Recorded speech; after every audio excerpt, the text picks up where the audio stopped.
Hi, I'm Roger Stevens, and this is a famous poet, a poem, and a workshop. It's the second in a series of 5 videos that I've made for National Poetry Day in 2021. And today I'm going to be talking about one of my favourite poets, Valerie Bloom. Valerie Bloom. And she's from Jamaica. And so a lot of her poems feature aspects of her growing up in Jamaica. This poem that I'm going to read is about her granny, about her grandmother. And she writes, a lot of her poems are written in patois, which is a kind of, it's a kind of a slang, it's a dialect that you hear in the Caribbean. So I'm going to do my best with it. But at the end of this video, you'll be able to, there'll be a link and you can watch and listen to Valerie reading the poem herself as it should be read. Okay. So I like her poems because they have a great rhythm. The way she uses rhymes is really good.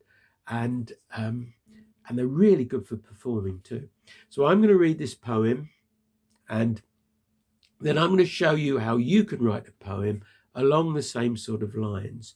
Now, the poem is called Granny Is. And we're going to write a poem about somebody in our family. So this is the poem, Granny Is. You'll hear some Jamaican terms in it. For example, there's a grater cake. That's Grater, cake. Sounds like a cake that you make by grating things into it, doesn't it? Maybe you know what it is. Or maybe you could look it up afterwards and see if you can find out. Granny Is by Valerie Bloom. Granny is fried dumpling and rundung, coconut drops and grater cake, fresh ground coffee smell in the morning when we wake. Granny is loading up the donkey, basket full on market day, with fresh snapper the fishermen bring back from the bay. Granny is clothes washing in the river, scrubbing dirt out on the stone, hauling crayfish and eel out the water on her own. Granny is stories in the moonlight underneath the guangu tree, and a spider web of magic at all round we. Granny say, only the best for the grandchildren. It don't matter what the price. Don't want no one pointing finger. Granny, nice. So nice, Granny. So there we are. So you'll need a sheet of paper and a pen or a pencil to write on.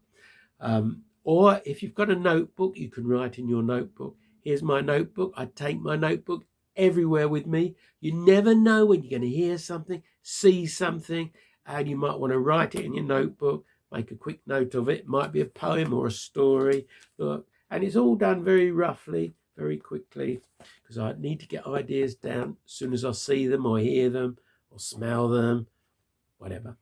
Okay, if you need to pause the video now, you can stop it just for a couple of minutes while you get all the stuff you need together, okay?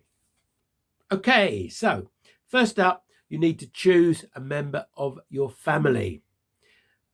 Valerie Bloom's poem is about her grandmother, and she writes, as I said, a lot about her childhood in Jamaica and growing up, and about her family, and especially about her grandmother, because usually grannies and grandpas and granddads and grandmas, they're usually fantastic, aren't they?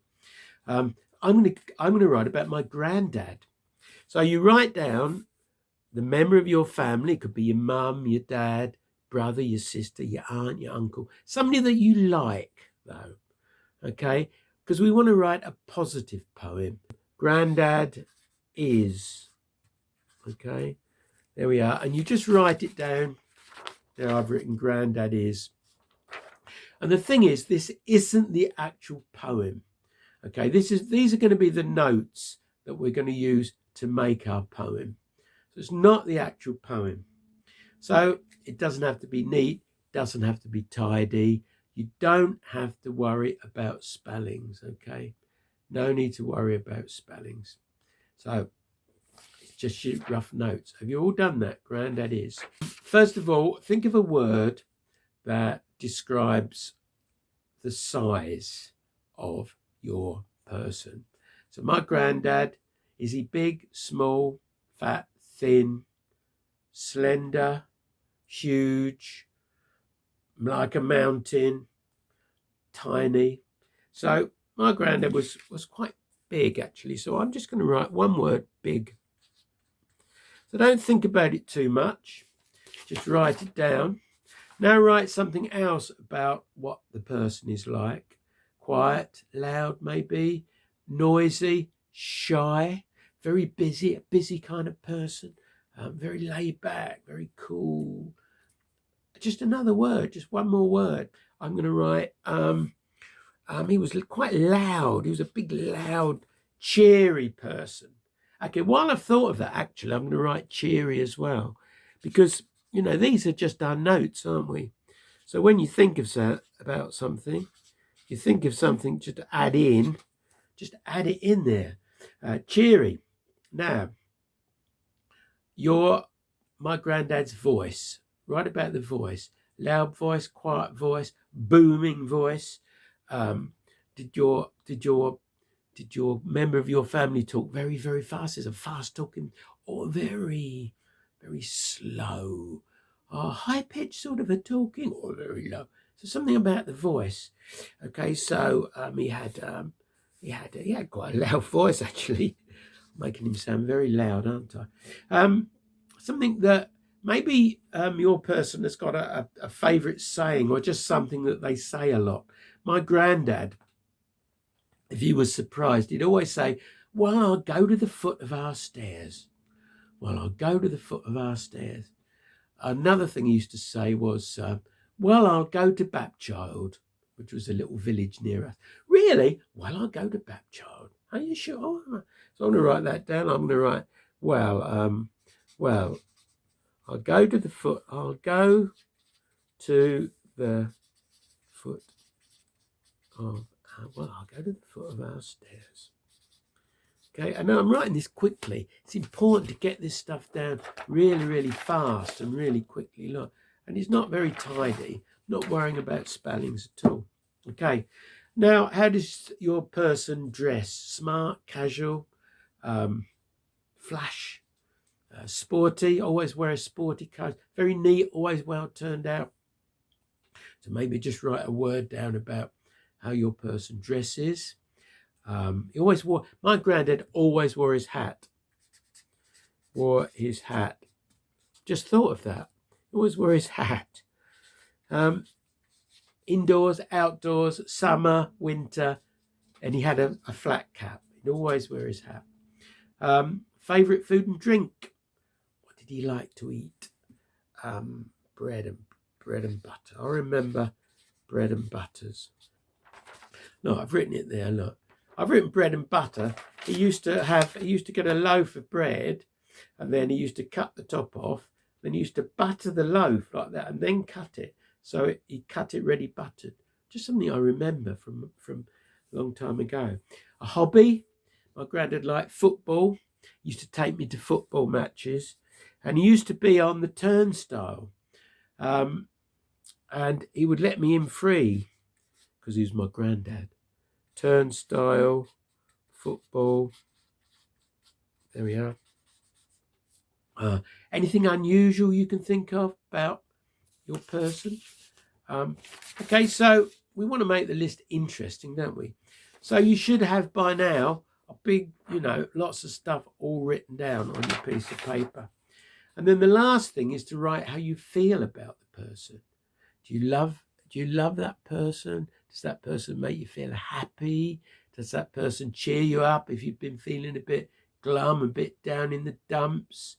Does that person make you smile, make you laugh? Remember, we're writing a positive poem. That's what we're aiming to do. Okay, now, there we go.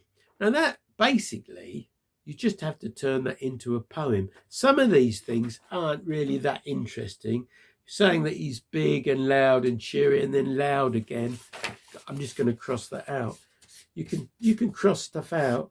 And if you think of more things as you go along, you can add them in as well. And then really that is your poem. Grandad is a big man, a big cheery man. He always used to say when he was surprised, well, I'll go to the foot of our stairs. Yeah, I love my granddad. Oh, and he always wore his hat. He always wore his hat in the winter, in the summer. You'd never see him without his hat on. No, I love my granddad. Yeah, he used to love bread and butter with the butter spread on really, really thick. Yeah. And he always, whenever we had fish, he used to put loads and loads of pepper on his fish. Yeah, I love my granddad. And he used to take me to football matches. Yeah, he supported Sittingbourne Football Club, who wore red and white stripes. I used to go to football with my granddad.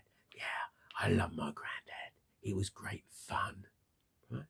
So really, you've got your notes there, and you just, there's your poem. And when you write your final poem, write it in neat writing. There you do need to be a bit more careful with the way it looks, the presentation of the poem. Maybe you could do it on your computer and print it out. And check your spellings. Now, spellings are very important. And this is the stage you need to check them. Okay, so there we go. You've got your notes. That's basically your poem written.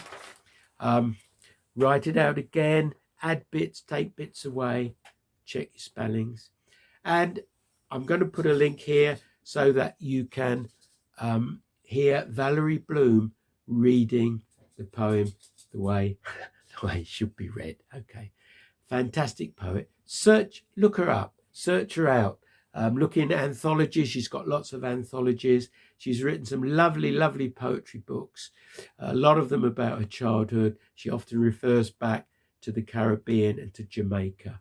As I say, fantastic poet. Have fun sorting that out. And maybe when you've written your poem, you could send it to the Poetry Zone. You could maybe share it with your class or with your friends, or with your parents, or with your granddad or your dad or your mum. Okay, there we go. I hope you enjoyed that.